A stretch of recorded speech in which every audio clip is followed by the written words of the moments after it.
حضرت عبداللہ بن عمر رضی اللہ عنہ سے مروی ہے، انہوں نے کہا کہ نبی پاک صلی اللہ علیہ وآلہ وسلم سے سوال کیا گیا کہ لوگوں میں سب سے بہترین کون ہے؟ آپ صلی اللہ علیہ وآلہ وسلم نے ارشاد فرمایا، جس کا اخلاق سب سے اچھا ہے۔ السلسلۃ الصحیحہ حدیث نمبر 12۔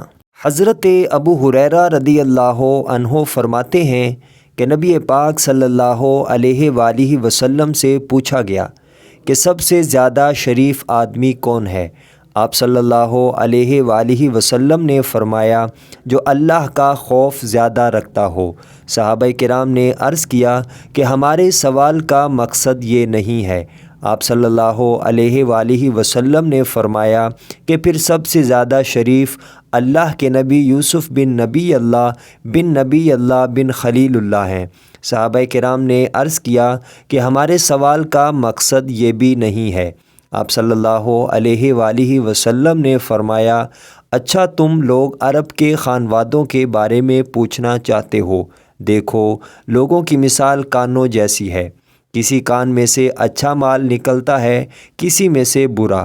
جو لوگ تم میں سے زمانہ جاہلیت میں شریف اور بہتر اخلاق کے تھے، وہی اسلام لانے کے بعد بھی اچھے اور شریف ہیں، بشرطے کہ وہ دین کی سمجھ حاصل کریں۔ صحیح بخاری حدیث نمبر 3383۔